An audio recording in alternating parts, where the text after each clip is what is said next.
This podcast is made possible by Planful. Hello, this is Aaron Hartwig, CFO of Edgewood Companies on CFO Thought Leader Podcast. This is episode 884.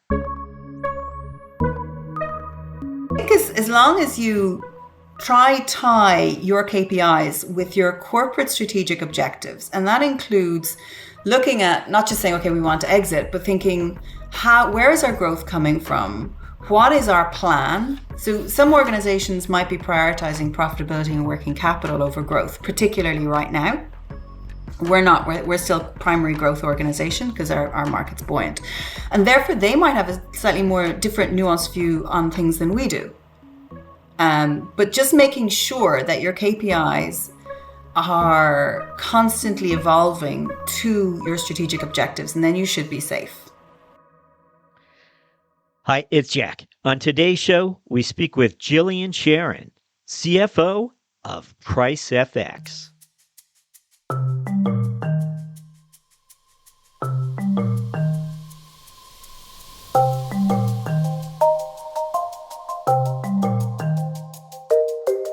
Gillian Sheeran was perhaps 17 years into an illustrious finance career and her second CFO tour of duty when she finally met the limits of her CFO superpowers. Those powers first guided her into a CFO role at the age of 32, where during her tenure she would help turn a 200-employee IT consulting firm into a global business with 850 employees and 8 offices in 6 countries. Next, she added a turnaround chapter to her CFO resume, where she helped to design and implement new processes that would lead her new company to return to profitability within only 9 months. However, unknowns to Sheeran, she was quickly approaching what would become the dividing line of her career. Once crossed, she would be forced to redefine who she was, both personally and professionally. CFO Gillian Sheeran explains after this. With so much change around us and your need for increasing agility, you have to equip your team to win, and you have to do it now. Join over 1,300 companies of all sizes using Planful to help plan and execute with greater confidence. Planful integrates your critical financial processes to serve the data you need, insights you demand, and the answers necessary to manage your business optimally. Planful lets you plan better, close faster, and report more accurately. And Planful's not just for finance and accounting. It's for the entire business to plan, collaborate, and drive increased financial performance. Take full control of how you administer and manage all of your financial processes and data, and put finance first collaboration at the heart of every decision. When finance is a team sport, you can be a champion. With Planful, you'll be a champion of finance. Get in the game by going to planful.com to learn more.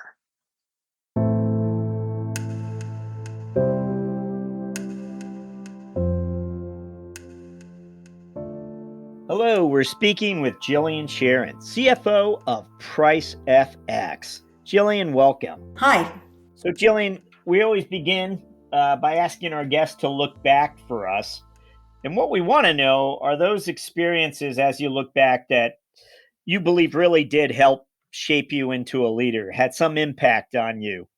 And they're all different things that have been shared by different guests. So there's no right answer here, but it's you trying to zero in on those things, those times that made a difference. What would those be for you?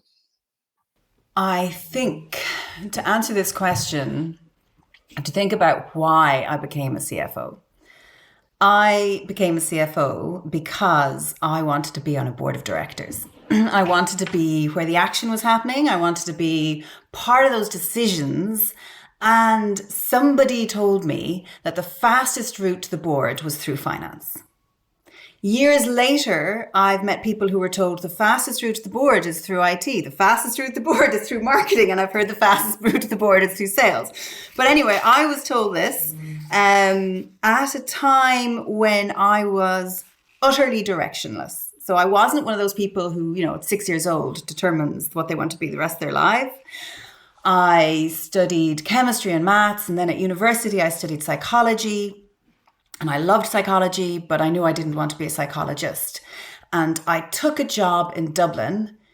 99% of the reason I took the job in Dublin was because all my best friends were moving to Dublin. So I just took the job that was offered that was in Dublin. And part of this role meant I sat on a board taking minutes, like a 1950s secretary. And I just loved this commercial decision-making process. And I said, okay, I'm going to become an accountant.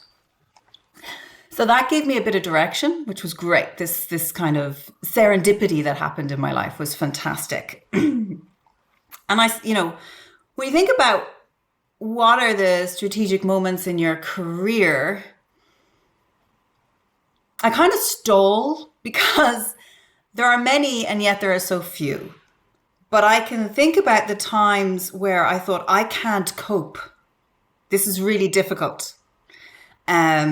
And the first 10, 15 years of my career, I didn't really have any of those. I was very lucky. I moved to London. I trained as a chartered accountant. I felt very passionate about auditing and that I disliked it with a passion. And I went into business as soon as I could. And I was very lucky. I worked very hard. I rose up through the ranks. At the age of 32, I was CFO of a standalone organization, turning over 32 million with about 250 people. In 2.5 years, we grew that to 60 million, 900 people. We grew the EBITDA from 1.9 to 7.5%. We implemented an ERP. We changed the shareholder scheme. We did everything. We did so much that a mentor of mine, at the end of that process, I sent her my CV because we sold the company. And I was looking for another job and I sent her my CV and she said, Gillian, you're going to have to take half of this out because nobody's going to believe that you did this in such a short space of time.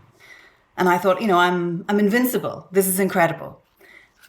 And then I got married, and I'm sure this isn't the thing I'm supposed to say, but the biggest challenge in my career is having children. It just changed everything. I thought I was invincible because I used to sleep. Even if Monday to Friday, I might have slept 4 hours. Some nights I'd work through, but I could always sleep at the weekend. But now with kids, I can't sleep at the weekend. So it made me redefine who I was, how I'm going to do my job. And unfortunately, I had to learn from failing.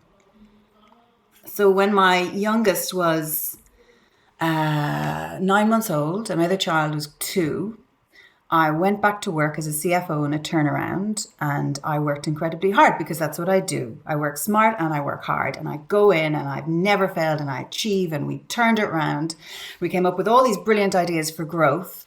And at the same time, I took on helping a friend with a startup because I wasn't working hard enough, obviously, in one role. So I said, yeah, I'll help you set up. That's no problem.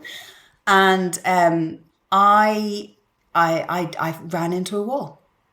And I've never run into a wall. I've done everything. I can just push myself. And for about 2 weeks, I would get up, attempt to work. Some days I couldn't even answer an email. And I would just go lie down on the floor. And I'd never experienced that. It was massive. I had to resign. I had to leave. And I took another 2 years off. And then I had to really think about, do I want to go back into this? How is this going to affect our family? And myself and my husband chat, like we deliberately said, it also COVID happened at the same time. So we said, right, take 2 years off, be with these kids, get them into school. And then I started to look and think, okay, now I really love working. I want to get back into the market. Staying at home, actually minding children, is much more difficult. That was another learning point. Maybe a great CFO, but I'm not great at home with the kids all day. And when I was applying for jobs, I was obviously, I thought I'm asking for too much because I want a fast growth organization. I want to work with ambitious, smart people who know what to do. They know, not only do they know the decisions you've got to make to be successful, but they will make them, which are two massive things. I want to work in a market that's fairly buoyant, because I was looking at this last December and January and thinking, okay, I know mental health tech's really great, but as a CFO who's been in a turnaround, I'm going to be striking that off the P&L. So I need to be in a market where I can see some potential. Pricing software looked like a great idea. I needed to be in a fast growth organization. I love that ride. I needed to be with smart, ambitious people. I needed a culture and a set of values I could get behind. And I sat there and I thought, I have to ask for flexibility. Like, is that pushing the boat too far? And I've just been so lucky with Pricefx because, and maybe partially because of COVID. So people don't mind remote working as much since COVID, although Pricefx were fully remote before COVID. But their mindset is they believe in family, and they don't just, it's not just, they don't just pay it lip service. So I work very hard. They knew I worked very hard immediately, and we were planning a board strategy away day. And I said, they came up with a date, August 31st. And I said, oh, that's actually my daughter's first day of school ever. I'd like to drop her in the morning. You know, I wasn't even asking to collect her. And the CEO immediately said, right, well, we can't do that day. We're doing another day.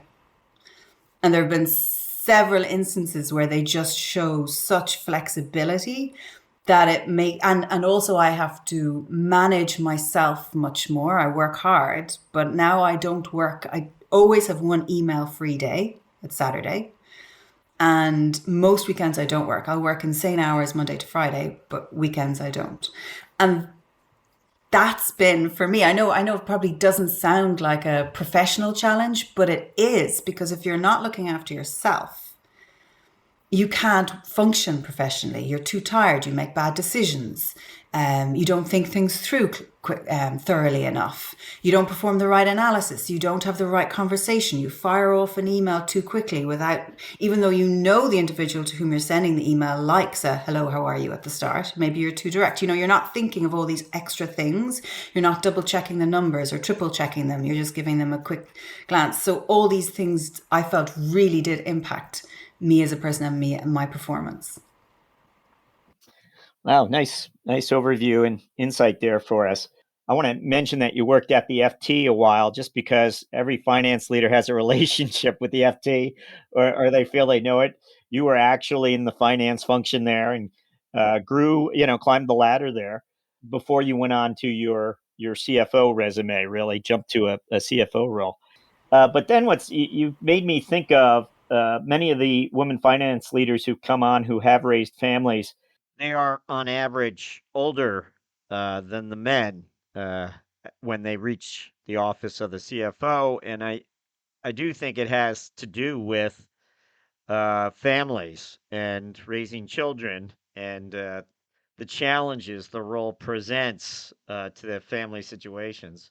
I do remember when after I'd been promoted, I was probably, I can't remember, maybe a year or two in, and I got engaged. And I remember sitting at my desk and thinking, how is this going to work?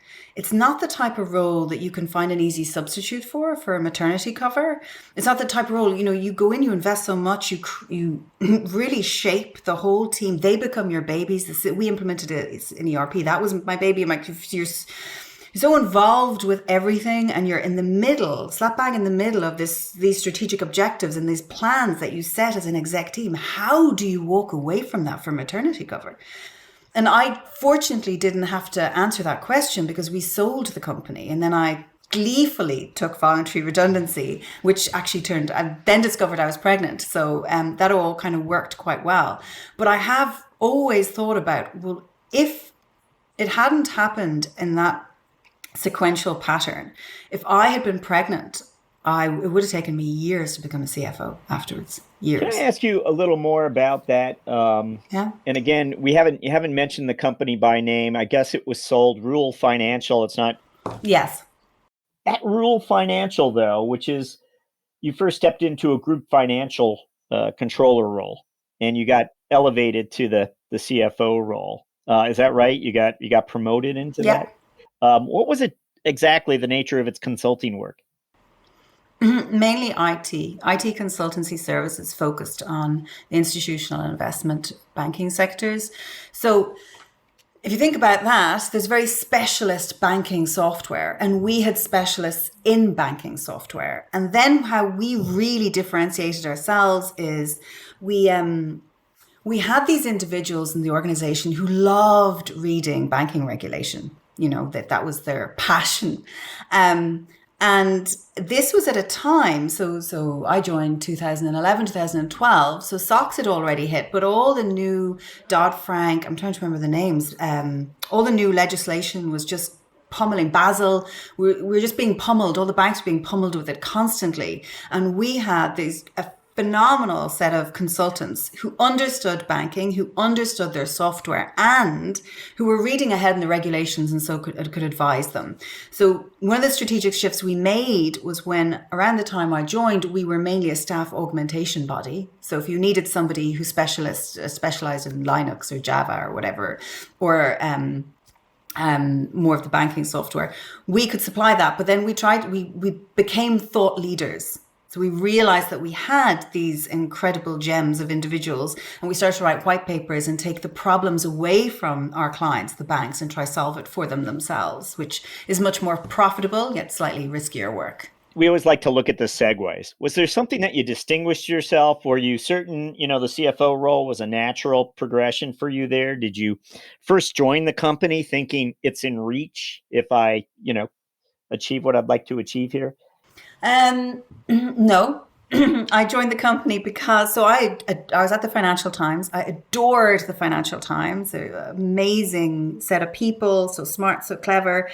But I had been in the same role for 2 years, which felt like a long time for me. I was head of finance for one of the divisions, and I told my boss, both my managing director and my CFO, that I wanted to do something different, or my next step. And I put up my hand across the board. I said, my team were fantastic. So I was delegating more and more to them. They were finding more and more efficiencies. I was pushing them to do that, and I had more and more free time.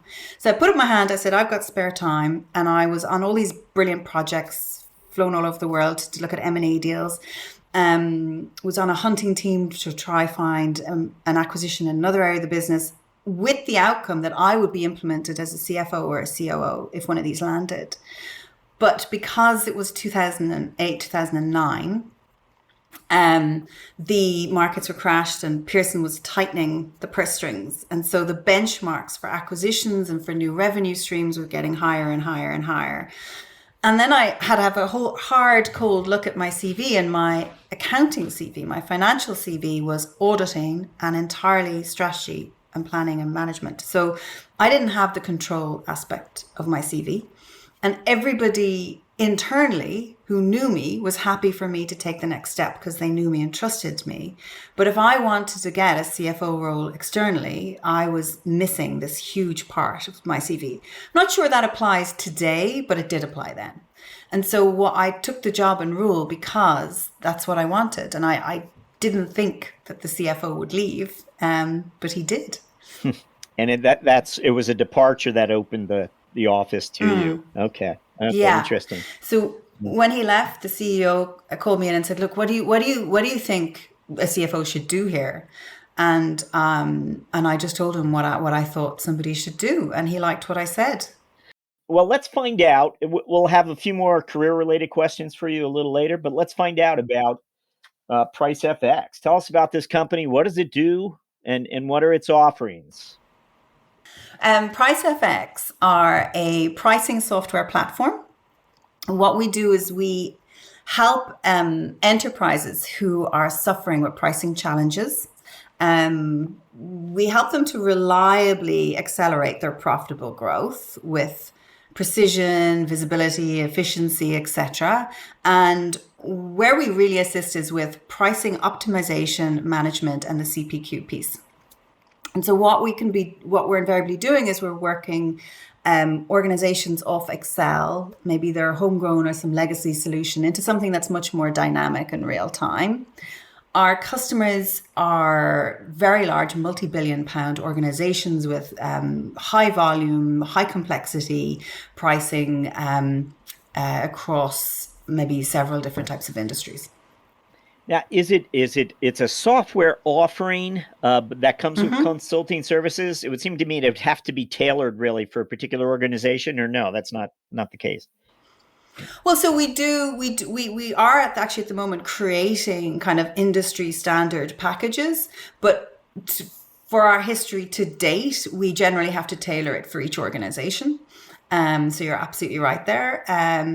You'd be surprised. A lot of our customers are simply applying cost plus models. So people, I reckon this year with all the pressure on inflation and interest rates, etc., that people are being a little bit smarter with their pricing strategies. So we can offer as a standard maybe 5 or 6 different types of pricing strategies, looking at value, looking at competition, etc. But invariably people probably implement the thing and then fall back on the way they used to do business and they used to do pricing. We implement the software, or we can offer a partner who can assist in that implementation process. And we can do consultancy, but it's not our core business. So interestingly, in our recent conversations, we're speaking to finance leaders about their lines of sight sort of into those customer relationships, into the sales funnel. Do they really understand how that funnel is operating? And do they have all the visibility they need to understand how the company's performing? So when you step into this role, obviously you wanted to see the financials a little more in depth. You wanted to understand better the dynamics of that funnel. Can you share with us maybe your first 100 days as you tried to feel your way around the business and understand whether it was performing the way it should be? I did very little in my first 100 days. I listened and I met everybody I could possibly meet, but I didn't do a lot. That said, and then that's kind of my style. I go in and I just assess and observe. Because Pricefx is such a dynamic, fast-growing company, there were places where I kind of had to tweak processes. In terms of the data, and we use Salesforce, the Salesforce data, it is entirely possible, and we did this at Rule Financial, it is very possible to create a predictive model where we could predict our revenue 6 months out to within 3 to 5%. And it's slightly trickier for us at Pricefx. Like no company does data perfectly. And we don't as yet at Pricefx, because I know we will. We use a tool called Marketo, and our marketing team can look at the prospects. And we've only done it as a proof of concept, but we're going to work on this and make it perfect. And they can predict revenues 9 months out. But it's going to require a lot of work to standardize that predictive analysis, and that will be fantastic. But yeah, at the moment, we need a lot more discipline around our, not necessarily the sales qualification process, but how that arrives into Salesforce. Because our sales team might be qualifying, but I've never met a sales team who like going back to the system and updating it with everything. Yeah. And so instilling that discipline can always be a bit tricky, but we will get there. Just to discuss that discipline, and you talked about certain things needed to be standardized. Where do those rank on your CFO priorities? A number of things that have to come first, and this is going to be an evolution. It's going to be years in the making. Maybe not. I'm just trying to see how you would rank that standardization. Where does that sit on your docket? It is incredibly important, but it's not up to me. And so if I go out as in a one-woman mission, I will fail. So I had abysmally, even a one CFO mission. If you go out as a CFO or in the finance department and you try brandishing this amazing thing that you think is wonderful, everybody turns away because you don't know what they do. And they don't want to hear about how smart you are. And so what I'm doing at the moment is just trying to, we've a certain individual working with Marketo, and she understands how important it is. And we're just trying to surface this around and wait for kind of the political momentum to lead us there and show the art of the possible. So look, we think we can do this. How important is it going to be? Showing the art of the possible is building consensus. You're going to be, making people understand, let the light bulb go off, that if, we were able to do this, this is going to benefit you because you'll be able to get higher sooner. We'll be able to respond to your problem and issues sooner. The key individual, the person who's really going to instill the discipline. I mean, I'm the detective. I go around and I try find out what's going on and I investigate, but the person who's going to instill it is the chief sales officer. So if we don't have his buy-in, there's just no point. I wouldn't even sweat it. I would, but I think we are going to get his buy-in. He's just been promoted. He's a lot on his table at the moment, but we've started discussing it, and he can see the value. And he's getting frustrated because his data coming out of the system, he's kind of tweaking it himself. So he will be pivotal in the success of predictive analysis. Yeah, and it'll be his baby. It'll be his baby. Yeah. But can we talk about your lines of sight? And I always say, what's the first numbers you're looking at in the morning? Before your cup of coffee, give us a sense of how those top of mind numbers that you believe indicate how the company is performing for you on a daily basis. So I look after, I watch, I observe the P&L, the balance sheet, and the cash flow. And any CFO who says anything different is talking out of their hat. Everything else is answering the question why. And I think you have to remember that sometimes it's easy to get distracted by what you think will be very interesting KPI. But actually, if it's not answering the question, why is my profit up? Why is my profit down? Why is my cash up? Why is my cash down? Why are we looking at it? It's not an efficient use of time. So that's where I focus all the time, is just very, very simple metrics. And then I might build out some more and look at, obviously anything that adds to enterprise value, so our customer acquisition cost, our lifetime value, anything that's assisting us in that direction, because our aim is to do a transaction at some point. I always keep an eye on that. What I look at every single day my entire life are exchange rates, because it's about the why. So if I haven't been able, because some days you just can't keep track of the news. And then if every day I've got 5 exchange rates I look at, and if I see the sterling is tanked, I have to ask the question why. And then I know, okay, that's the piece of news I need to know. And I have an email sent to me every single morning, and that's the thing I look at. So that helps me with my macroeconomic external factors of the company, because exchange rates are so sensitive to what everybody's planning on doing. You mentioned lifetime customer value. Yeah. Clearly, we talk about it a lot with finance leaders. I mean, since your arrival, are you, is it calculated, or is the formula they've traditionally used? Do you see the world the same way? Is there some component that you think needs to be tweaked, or is lifetime customer value always going to be evolving in some way? Yeah. What do you make of that question? Again, I'll do a little survey here in the middle of our... What do you make of that question? There's about 5 different angles to come at it. And so I'm trying to figure out which is the most relevant for users. I would put it this way. I went through, I met many different organizations at the start of this year when I was looking for a role. And everybody has a slightly different nuance to those calculations. Essentially, enterprise value is lifetime value, profit growth, multiplier, etc. But some people will measure it on revenue, and some people will measure it on number of customers, particularly something like customer acquisition cost. And everybody has a slightly different way of doing it. And I definitely found that through the sale process of Rule, that every single organization came into us and said, this is the industry standard calculation of utilization. And I would sit there and think, but this is the 20th different industry standard I have seen in the last 4 weeks. So I'm not sure there is an industry standard. I think as long as you tie your KPIs with your corporate strategic objectives, and that includes looking at not just saying, okay, we want to exit, but thinking, where is our growth coming from? What is our plan? So some organizations might be prioritizing profitability and working capital over growth, particularly right now. We're not. We're still primary growth organization because our market's buoyant. And therefore, they might have a slightly more different nuanced view on things than we do.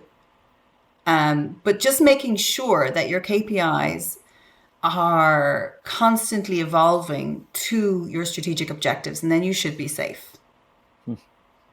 Is there a number or a metric that, since your arrival there, that you have sought to expose more broadly in the organization, or make a certain part of the organization pay closer attention to it? Is there some number that you thought was overlooked and its significance you thought was important to bring out more? Anything like that?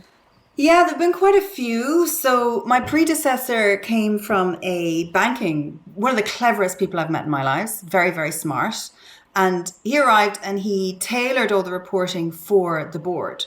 And he came from a banking corporate finance background. So he was very used to looking in at the business, whereas I've come up through the business. And so the last people I think really of spending a lot of time on are the board. I want to make sure the business have the metrics they need to make the right decisions. And we found that there were lots of holes there in just supplying the business with different types of efficiency metrics or profitability metrics that you might have somewhere else, but that hadn't been the focus up to now. To make so, for example, we weren't looking at our subscription profitability by customer, and we had a lot of non-profitable customers. I mean, our target's 75%. There were some at 20 and 13% when we looked at it. And that's then giving, because they had been an organization focused on growth. And now we're thinking about efficiency and growth. So that then gives permission to some of our customer success managers to go back to those clients and have difficult conversations, knowing it might be okay for us to say goodbye to those clients, because we really have to drive that revenue up to cover the profit. Nice insight there. Thank you. I wanted to ask you about your FP&A folks, and I imagine you have a few, maybe more than 2, less than 5, I don't know. But when you think about how those people are used within the organization, have you reorganized that at all? Have you deployed them differently? The types of projects, you mentioned the possibility of acquisitions like yourself at the FT, maybe they get pulled into those types of things. I don't know. Can you tell us a little bit about how you'd like to use your FP&A team and that type of high calorie? So I've just employed them, and the first strategy with them is look after the business. Make sure the business have the information they need to make the right decisions. And I don't mean about fancy pants metrics. I mean the core profitability, efficiency, revenue data that they need to make the right decision that follows the strategic objective. Make sure they know what's in their numbers. So I'm trying to cover the foundational finance element. Make sure they understand a P&L. Years ago, I used to run these finance for non-financial managers courses at the Financial Times, and a sales director once came to me, and he was quite senior, and he said, "Jill, can you would you mind doing that with me?" And I thought, crikey, what am I going to tell him? And we went into a room, we sat down, and I realized he didn't know how to read a P&L. And he was 20 years into his career, and that's fair enough. Like, why would he? He works in sales. He doesn't have to. But it's trying to ensure that we create trust with the rest of the business, that they will open up to us and trust us to let us explain and let us educate, and don't feel like we're not going to condescend. We don't know how to do marketing and sales, so why should we expect them to understand how to read a P&L or a cash flow? So it's very important to cover that foundation. And then I think maybe next year we'll think about them looking at us from more of a corporate strategic objective or perspective. Interesting. Great insight there. And understanding how other parts of the organization don't take for granted their knowledge. We want to ask you for a finance strategic moment. I don't know if you saw this. Each episode, we ask our guests to come up with just one moment of strategic insight that they've had along the way during their careers. So it might have happened at Pricefx, but it might have happened earlier. It might have been back in your FT days. Where you had a moment of insight that led you to avoid a risk, to pursue an opportunity, to change how things were being done internally in some way, point your team in a different direction. Don't know, but is there anything that comes to mind when we ask for a finance strategic moment? I think so. So I think what might be most relevant for your listeners is the time I had in a turnaround, because some of them might be struggling in the market or looking at times ahead, which could be quite difficult.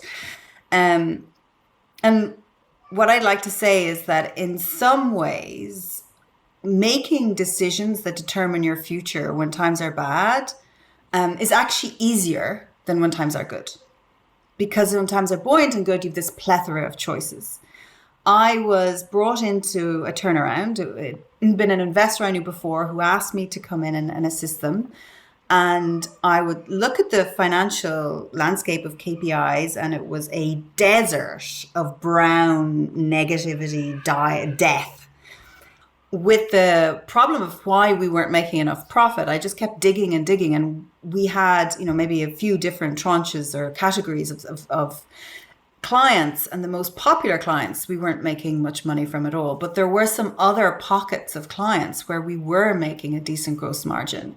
And then it's figuring out why and trying to interrogate why aren't we selling into these guys? What is the history? Okay, sometimes we've lost the relationship. Sometimes we're not incentivizing our sales team in the right direction. So it was innovating the sales process to target these clients, which helped drive a lot more profitability.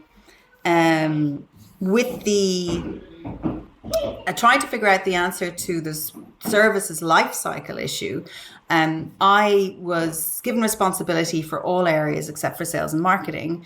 And as such, I was dealing with low morale and we placed graduates at banks for 2 years. And so I was trying to create a L&D program for these grads. And as part of that, I was trying to target, because I was running it on a shoestring, because we were in negative with no and negative EBITDA. And so I was trying to make sure that when I did provide them with this learning and development, it was right at the exact time. So I got feedback from the clients, from the sales team, from the consultants, from everybody around to figure out, okay, what skill sets do they have? And what skill sets can we provide? And what skill sets can we provide very, very inexpensively? So as part of that, I noticed that these guys were building up a very good base of knowledge with the clients in particular areas. And I sat with the CEO and I was like, look at this. And he said, oh my goodness. And we tranched it out. We said, okay, these guys, we could call this regulatory risk and compliance. We could call these guys fraud. And I can't remember what we call the third group. But now we have an extra asset. So what was happening is they'd roll off the 2-year life cycle. We'd have to give them huge salary hikes, but we couldn't move the price. Because they were no longer kind of grads. So they got a salary hike, but our margin was just obliterated. But now we could go back to clients and say, actually, what we have are these specialists. So now we had a new go-to-market strategy, which enormously helped us. The one thing I would say is that what I've noticed accountants come into organizations, and analysts, whatever you want to call ourselves, and decide, I need to make an impact and I'm going to do that strategic moment. Those strategic moments are so far few and far between, where it's a big ta-da moment, like, look at me, I'm finance. And if they are, it's usually to other finance members. If you're trying to deliver that to the business, they don't like finance coming in and telling them, look, we're so clever. Because what you're saying is you're not. And so anytime I've really had an impact is where I've done things collaboratively, where I've come up with analysis, and before I show it to anybody else, I show it to the people who are affected by it. And therefore, when we go to show the rest of the board, because you remember, when it gets to the board level, and you're doing this at the board level, nobody cares that it's your ta-da moment. All they want to know is they don't make anybody else feel bad, and what is the solution? And so if you come to your exec team as a small mini group, me, the delivery guy and the sales guys, I noticed this, we worked on it, they asked me about my assumptions, we tweaked it, and now we're talking about the solution. That's a much better end game for the company. And then if you're very clever, before you even start the analysis, you go to the individual who you think will be affected and you say, I'm thinking of doing this analysis. And then then they're working with you on the assumptions, and it's not you, it's us, it's a team. And the objective is we want this business to succeed and to grow and to be incredible and awesome. And yeah, I think sometimes people think to have an impact, it has to be you in a halo with some wings.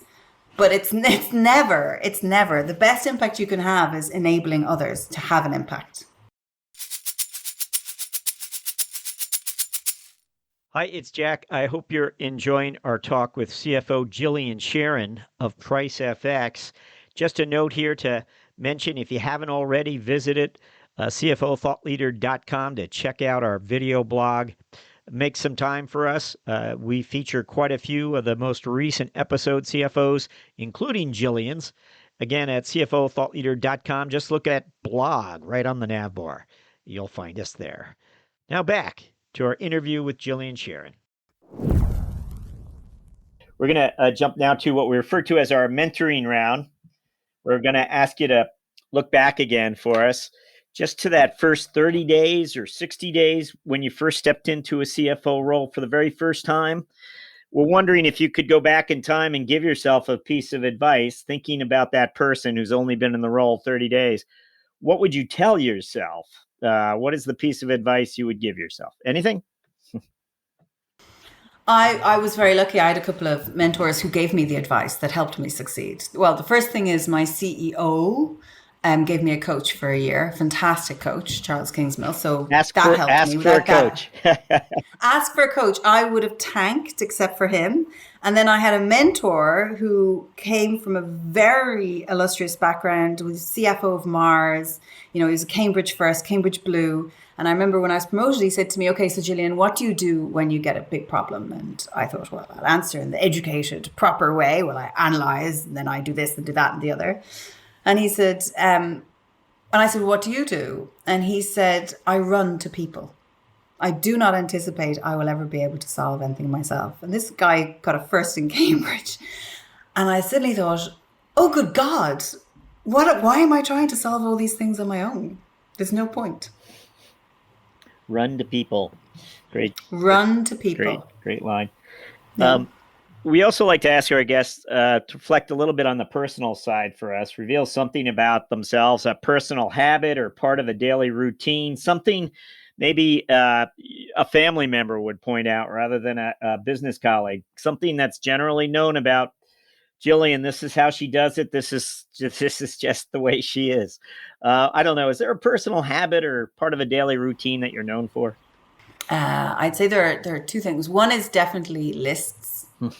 So at the end of the day, if I'm having a really good day, I sit down, and not necessarily that I've done my list today, but I make a list for tomorrow. But I look between the calendar and between what's on my list, what I can achieve. And then during the day, I usually use some sort of list, whether it's on an iPad or whatever. There are all these list apps. And I would have a list with every person I work with. I'll have a list entitled with their name. And if we're talking in a meeting and I think, oh, I should go ask Jerry that, I'll go to the Jerry list and type it in immediately. So when I get to Jerry's meeting, I'm ready. I have my stuff. Wow. That's great. It's like a family of lists. But yes. for your collaboration with others, it's so easy to get distracted and not really list the items. Not that you do that in conversation, but. We also like to ask, are you reading anything? Is there a book? Are you to escape, or a business book that you think has impacted your thinking in some way? Again, it doesn't have to be business. Might be a novel or anything. Anything come to mind if we... The two books I read that changed how I operated at work. One was called Crucial Conversations. And the other is called Joseph Grenny, I think, and Patterson. 4 guys got together, they wrote it. It just enabled me to have very difficult conversations in a very collaborative and productive manner. And the other one, when I first got promoted, that totally helped me and enabled me in that promotion was What Got You Here Won't Get You There. Excellent. No, yes, there it is. It pops right up on Amazon. Crucial Conversations, Tools for Talking When the Stakes Are High. Has 4 different authors. We won't name them all here. Great selection. Haven't had it before, so we're always like, oh, wonderful. So thank you for that. And we are up to our final question, Gillian, where we're going to ask you to look forward finally. And want you to just look forward 12 months. What are the priorities? What, as a CFO, what's on your priority list? So there's internally and externally. Internally, working capital, corporate performance, etc., tax strategy. But externally, it's about next winter. So we're based in Europe. We have a good, strong presence in the US, but Europe is a huge consideration at the moment because of the inflation, the cost of living crisis, and because of what Mr. Vladimir Putin is doing to the Ukraine, which is impacting all over Europe and our energy. So Europe will probably survive this winter because, it'll be tough, but we'll use our reserves. It's next winter where I've got a question mark over, like, what will happen then if Putin hasn't retracted. So, and definitely inflation will be hit, particularly probably in the UK. US will probably potentially have deflation. That's what Cathy Woods and Elon Musk and Gundlach are saying at the moment. So that's what I'm watching, trying to determine, okay, what will happen to our market within that, and how will we survive? And for that, will we need funding now rather than later? If there is a downturn next year, if it does, I think we'll be okay. I think we'll be able to refocus onto the US, but I should look at our funding capacity in that sense, yeah. Gillian Sheeran, thank you for joining us on CFO Thought Leader. Well, thank you so much for having me. I've had a blast. I hope anyone finds something useful in what I've said and it helps guide them. And if anyone wants to reach out to me, I'm more than happy to help.